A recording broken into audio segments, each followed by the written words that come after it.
Bismillahirrahmanirrahim. Assalamualaikum warahmatullahi wabarakatuh. Alhamdulillahirabbil alamin. Wassalatu wassalamu ala asyrafil anbiya'i wal mursalin wa ala alihi wa ashabihi ajma'in. Amma ba'. Puji syukur kepada Allah yang telah memberikan kita kesempatan dan juga kesehatan sehingga pada hari ini kita masih mampu melaksanakan segala aktivitas. Kemudian selawat dan juga salam kepada junjungan kita, yakni Nabi besar Muhammad sallallahu alaihi wasallam, dengan mengucapkan Allahumma sholli ala sayyidina Muhammad wa ala ali sayyidina Muhammad. Baiklah, ibu bapak sekalian, perkenalkan, nama saya Badri Rizki, mahasiswa PPG dalam jabatan UIN Araniri gelombang ketiga. Tujuan saya di sini yaitu ingin mempresentasikan RPP yang telah saya buat sebagai pemenuhan tugas video di Lokakarya hari ke-10.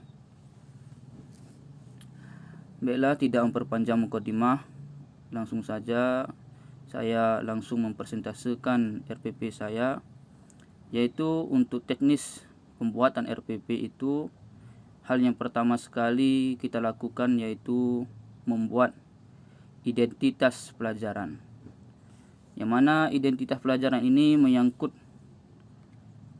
nama satuan pendidikan, kemudian satuan pendidikan di sini saya bertugas di SD Swasta IT Rabbani. Kemudian mata pelajaran yaitu Pendidikan Agama Islam dan Budi Pekerti. Kelas 4 semester 2. Temanya iman kepada malaikat-malaikat Allah. Subtema meyakini keberadaan malaikat-malaikat Allah, dan alokasi waktu 3 jam pembelajaran sama dengan 3 kali 35 menit. Kemudian ibu bapak yang saya hormati, langkah kedua yaitu kita mengisi kompetisi inti. Kompetisi inti untuk SD itu diambil dari Permendikbud nomor 20 tahun 2016. Kemudian di sini ada 4 kompetisi inti sebagai pembelajaran PAI, yaitu yang pertama adalah kompetensi sikap spiritual, yaitu menerima, menjalankan dan menghargai ajaran agama yang dianutnya. Kemudian yang kedua itu adalah sikap sosial, yaitu memiliki perilaku jujur, disiplin, tanggung jawab, santun, peduli, dan percaya diri dalam berinteraksi dengan keluarga, teman, guru, dan tetangganya. Kemudian yang nomor 3 adalah kompetisi inti terkait dengan pemahaman, yang mana atau terkait dengan pengetahuan, yang mana di sini pengetahuannya memahami pengetahuan faktual dengan cara mengamati, mendengar, melihat, membaca, dan menanya. Berdasarkan rasa ingin tahu tentang dirinya, makhluk ciptaan Tuhan, dan kegiatan dan benda-benda yang dijumpainya di rumah, sekolah, di tempat bermain, menyajikan pengetahuan faktual dan dalam bahasa. Kemudian yang keempat ialah kompetisi intinya terkait dengan keterampilan, yaitu menyajikan pengetahuan faktual dalam bahasa yang jelas, sistematis, dan logis, dalam karya yang estetis, dalam gerakan yang mencerminkan anak sehat, dan dalam tindakan yang mencerminkan perilaku anak beriman dan akhlak mulia. Kemudian Bapak Ibu, untuk langkah pembuatan RPP yang ketiga yaitu kita menuliskan kompetensi dasar, yang mana kompetensi dasar ini kalau untuk sekolah SD, SMP, SMA itu termaktub dan tertulis di dalam Permendikbud nomor 37 tahun 2018, yang mana kita selaku guru tidak lagi repot-repot untuk memikirkan, untuk merumuskan kompetisi dasar ini, karena kompetisi dasar ini sudah tertuang di dalam Permendikbud nomor 37 tahun 2018, dan kita sebagai guru bisa mengkopinya dari Permendikbud tersebut. Kemudian setelah kompetensi dasar ada lagi kita rumuskan indikator. Karena indikator ini tidak ada di Permendikbud, tetapi kita sebagai guru yang merumuskannya. Dari mana kita rumuskan indikator ini? Indikator ini kita rumuskan dari kompetensi dasar. Nah, indikator ini harus sesuai dengan kompetensi dasar yang telah ditulis di Permendikbud tersebut, atau KD yang telah kita kumpulkan. Nah, setelah kita merumuskan indikator, ya, saya bacakan di sini sedikit. Kompetensi dasar yang pertama yaitu tentang sikap spiritual, meyakini keberadaan malaikat-malaikat Allah. Indikatornya apa? Mempercayai keberadaan malaikat-malaikat Allah Subhanahu wa taala. Kemudian KD yang kedua yaitu tentang sikap sosial, yaitu memiliki sikap yang dipengaruhi oleh keimanan kepada para malaikat Allah, keimanan kepada para malaikat Allah yang tercermin dari perilaku kehidupan sehari-hari. Indikatornya apa? Indikatornya memilih sikap patuh yang dipengaruhi oleh keimanan kepada malaikat-malaikat Allah. Kemudian KD yang ketiga yaitu memahami makna iman kepada malaikat-malaikat Allah berdasarkan pengamatan terhadap dirinya dan alam sekitar. Indikatornya yang pertama menyebutkan keberadaan malaikat-malaikat Allah. Kemudian indikator yang 3.4.2 menunjukkan dalil adanya keberadaan malaikat-malaikat Allah, Quran surah At-Tahrim ayat 6. Kemudian menjelaskan pengertian malaikat-malaikat Allah dan mendeteksi bukti-bukti adanya keberadaan malaikat-malaikat Allah. Kemudian KD yang terakhir ada melakukan pengamatan diri dan alam sekitar sebagai implementasi makna iman kepada malaikat-malaikat Allah. Indikatornya yang pertama adalah mendemonstrasikan bukti-bukti adanya keberadaan malaikat-malaikat Allah dalam kehidupan sehari-hari. Kemudian melatih perilaku malaikat sebagai implementasi adanya keberadaan malaikat-malaikat Allah dalam kehidupan sehari-hari. Jadi isi dari indikator ini adalah pecahan dari KD itu. Dan KD itu pun adalah pecahan dari kompetensi inti. Jadi dari kompetensi inti, kemudian KD, kemudian indikator harus ketiga-tiganya saling keterkaitan. Kemudian Bapak Ibu, langkah yang keempat untuk pembuatan RPP ialah kita merumuskan tujuan pembelajaran. Yang mana tujuan pembelajaran ini menyangkut atau memuat unsur ABCD. Apa itu ABCD? Yang pertama adalah audience, yang kedua adalah behavior, yang ketiga adalah, yang C adalah condition, dan yang D adalah degree. Di sini tujuan pembelajaran ini sesuai dengan indikator yang kita tulis di atas. Kalau indikatornya menyebutkan keberadaan malaikat-malaikat Allah, maka tujuan pembelajarannya pun menyebutkan keberadaan malaikat-malaikat Allah. Tapi harus kita tambah dengan unsur ABCD tadi, yang mana A itu adalah audiens. Di mana di sini audiensnya, audiens di tujuan pembelajaran RPP saya ini yaitu terletak di peserta didik. Peserta didik adalah audiensnya. Kemudian menyebutkan keberadaan malaikat-malaikat Allah adalah behavior. Kemudian melalui diskusi adalah conditionnya. Dan dengan baik itu adalah degree-nya. Jadi keempat unsur ini harus ada di dalam tujuan pembelajaran kita. Mulai dari audience, behavior, condition, dan degree. Baiklah Bapak Ibu, kemudian untuk tujuan pembelajaran tadi harus menyangkut ke dalam indikator yang telah kita buat di atas. Nah, saya rasa sudah paham ya Bapak Ibu.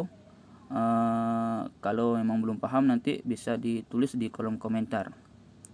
Kemudian langkah kelima. Langkah kelima dalam pembuatan RPP yaitu menuliskan inti materi sesuai dengan KD 3.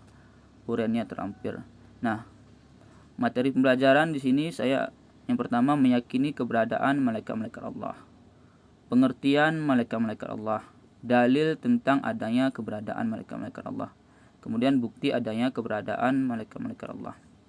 Kemudian setelah materi pembelajaran ada lagi yaitu langkah keempat, pendekatan, model, dan metode pembelajaran yang digunakan berdasarkan tujuan pembelajaran. Nah, pendekatan dan mode di sini saya menggunakan pendekatan saintifik. Kenapa pendekatan saintifik? Karena pendekatan saintifik ini adalah pendekatan yang berpusat kepada peserta didik. Jadi peserta didiklah yang akan mencari mengamati pembelajaran yang kita sampaikan nantinya. Di sini modelnya ada cooperative learning, tipe example, non example. Kemudian metode ada penugasan, tanya jawab, diskusi, dan juga ada ceramah. Kemudian langkah-langkah pembelajaran secara rinci sesuai dengan tujuan pembelajaran yang mencerminkan pendekatan model dan metode serta alat media pembelajaran yang telah dipilih dan ditetapkan dengan mengintegrasikan penerapan 4C. Apa itu 4C? Yaitu kreatif, critical thinking, komunikatif, kolaboratif. Jadi dalam kegiatan pembelajaran itu harus ada 4C ini. Kemudian ada lagi HOTS. Apa itu HOTS? High Order Thinking Skill atau berpikir tingkat tinggi. Kemudian ada yang namanya PPK, penguatan pendidikan karakter dan juga literasi. Kemudian langkah yang ke-7, alat, media dan sumber belajar yang digunakan berdasarkan tujuan dan metode pembelajaran. Di sini saya menggunakan media pembelajaran multimedia interaktif, CD interaktif, video gambar atau poster. Kemudian sumber belajar ada dari buku Pai dan Budi Pekerti kelas 4 dan Al-Quran dan terjemahan. Nah, langkah pembelajaran yang pertama pendahuluan. Pendahuluan di sini dikasih waktu 15 menit. Kita alokasikan waktunya sebanyak 15 menit. Yang pertama, guru membuka pembelajaran dengan salam, berdoa bersama dipimpin oleh salah seorang peserta didik dengan penuh khusyuk. Jadi kita sebagai guru menyuruh peserta didik kita untuk memimpin doa dengan khusyuk, tenang, dan mengharap doa-doa kita akan dikabulkan oleh Allah Subhanahu wa taala. Kemudian setelah itu guru mengecek kesiapan diri dengan mengisi lembar kehadiran dan memeriksa kerapian pakaian, posisi, dan tempat duduk disesuaikan dengan kegiatan pembelajaran. Jadi setelah berdoa, guru itu mengecek kehadiran siswa dan juga mengatur posisi tempat duduk, apakah berbentuk U dan lain sebagainya. Kemudian guru menyapa peserta didik dengan memperkenalkan diri kepada peserta didik.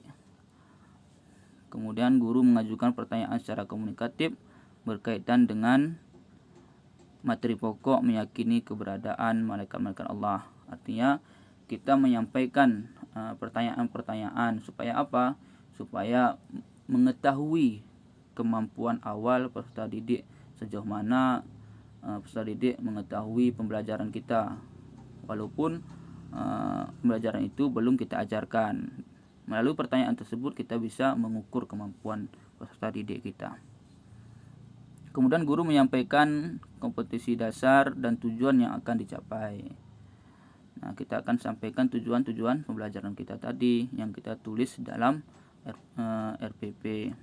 Kemudian guru menyampaikan tahapan kegiatan yang meliputi kegiatan mengamati, menanya, mengeksplorasi, dan mengomunikasikan serta menyimpulkan. Nah, kita masuk ke kegiatan inti. Kegiatan intinya pertama adalah ada mengamati, karena kegiatan kita tadi pembelajaran kita tadi saintifik, maka siswa harus ada mengamati. Di sini guru meminta peserta didik untuk mengamati dan membaca pengertian malaikat-malaikat Allah dalam buku panduan. Kemudian yang kedua, guru meminta peserta didik untuk mengamati dan membaca terlebih dahulu Quran Surah At-Tahrim ayat 6 berikut artinya. Dan kemudian peserta didik mengamati keberadaan malaikat melalui pencermatan terhadap fenomena alam, turunnya air hujan melalui tayangan media ICT atau gambar. Itu untuk kegiatan mengamati. Kemudian berlanjut ke kegiatan menanya. Setelah diamati, maka guru melalui motivasi, guru peserta didik mengajukan pertanyaan tentang meyakini keberadaan malaikat-malaikat Allah. Kemudian peserta didik juga mengajukan pertanyaan terkait meyakini keberadaan malaikat-malaikat Allah. Kemudian setelah menanya ada lagi eksplorasi. Secara individu atau kelompok, peserta didik mengemukakan pengertian malaikat-malaikat Allah. Peserta didik diberikan kesempatan mengemukakan isi tayangan video secara individu atau kelompok. Kemudian secara berkelompok, peserta didik mendiskusikan bukti adanya malaikat yang terdapat pada pencermatan terhadap fenomena alam, turunnya air hujan melalui tayangan media. Kemudian secara berkelompok, peserta didik mendiskusikan bukti-bukti adanya keberadaan malaikat Allah. Nah, setelah tadi mengamati, setelah bertanya, barulah peserta didik mengeksplorasi, yaitu membentuk kelompok secara kelompok atau individu. Peserta didik mengemukakan pengertian malaikat-malaikat Allah, kemudian mengemukakan isi dari tayangan video, kemudian mendiskusikan tentang bukti adanya malaikat Allah itu. Setelah terkait dengan pengamatan video tentang hujan tadi. Kemudian setelah berkelompok juga peserta didik mendiskusikan apa saja bukti-bukti bahwasanya malaikat itu ada. Setelah mengeksplorasi, ada lagi kegiatan yang namanya asosiasi.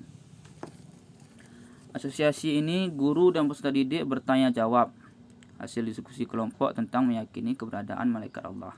Guru dan peserta didik menghubungkan fenomena alam, turunnya air hujan melalui tayangan media ICT dengan keberadaan malaikat-malaikat Allah. Jadi di kegiatan asosiasi ini, guru dan peserta didik itu bertanya jawab tentang apa? Tentang pembelajaran keberadaan malaikat-malaikat Allah. Kemudian guru juga mengaitkan tayangan video tadi dengan keberadaan materi pelajaran keberadaan malaikat-malaikat Allah Subhanahu wa taala. Setelah kegiatan asosiasi, ada lagi kegiatan komunikasi. Di sini komunikasi peserta didik menyampaikan hasil diskusi, meyakini keberadaan malaikat-malaikat Allah secara berkelompok. Kemudian peserta didik menanggapi hasil diskusi kelompok lain. Ada yang melengkapi, ada yang mengkonfirmasi, dan ada yang menyanggahnya. Jadi di kegiatan komunikasi ini, peserta didik setelah mencari tadi tentang keberadaan apa itu malaikat, kemudian mencari apa-apa aja tanda keberadaan malaikat, maka peserta didik menyampaikan hasil diskusinya, dan juga ada peserta didik yang menyanggah, ada yang menanya, ada yang menambahkan, seperti persentase lah. Kemudian setelah komunikasi dan setelah persentase, maka peserta didik menyimpulkan atau membuat kesimpulan dari materi yang kita ajarkan, dan guru memperbaiki kesimpulan peserta didik tersebut. Mungkin saya rasa cuman itu untuk kegiatan inti, dan yang terakhir ada lagi kegiatan penutup. Kegiatan penutup ini melaksanakan penilaian dan refleksi dengan mengajukan pertanyaan atau tanggapan peserta didik kegiatan yang telah dilaksanakan sebagai bahan masukan untuk perbaikan langkah selanjutnya. Berarti guru melaksanakan penilaian, kemudian merencanakan kegiatan tindak lanjut dengan memberikan tugas baik secara individu maupun kelompok. Jika dirasa ada yang masih kurang, peserta didik kemampuannya kurang terkait dengan pembelajaran ini, maka kita memberikan tugas. Kemudian guru menyampaikan rencana pembelajaran pada pertemuan berikutnya. Kemudian terakhir ditutup dengan doa. Baiklah Bapak Ibu, itulah rangkaian kegiatan pembelajaran yang ada di dalam RPP yang saya buat ini. Kemudian di sini ada penilaian hasil pembelajaran. Penilaian terhadap proses dan hasil pembelajaran dilakukan oleh guru untuk mengukur tingkat pencapaian kompetensi peserta didik. Hasil penilaian digunakan sebagai bahan penyusun laporan kemajuan hasil belajar dan memperbaiki proses pembelajaran. Di sini dirumuskan dulu penilaiannya dari indikator, yang mana kita rumuskan dulu ranahnya, ranah apa, apakah ranah sikap, pengetahuan, keterampilan. Kemudian kita tuliskan kompetensi dasarnya, indikatornya, kemudian jenis penilaiannya apa. Ada jenis penilaian sikap spiritual, ada penilaian sikap sosial, ada penilaian tertulis, ada juga tes praktik. Kemudian instrumen penilaiannya apa? Penilaian diri, sikap spiritual, ada yang penilaian diri, sikap sosial, ada pilihan ganda, dan juga ada praktik. Ini lembar penilaian diri, sikap spiritual. Kemudian ada lagi lembar penilaian diri, sikap sosial. Kemudian ada lagi instrumen penilaian pengetahuan. Ada soal pilihan ganda, ada kisi-kisinya di bawah.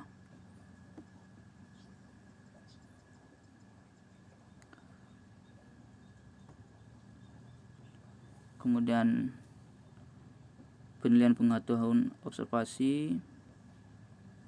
Kemudian ada instrumen penilaian keterampilan. Baiklah Bapak Ibu, hanya itu yang bisa saya sampaikan.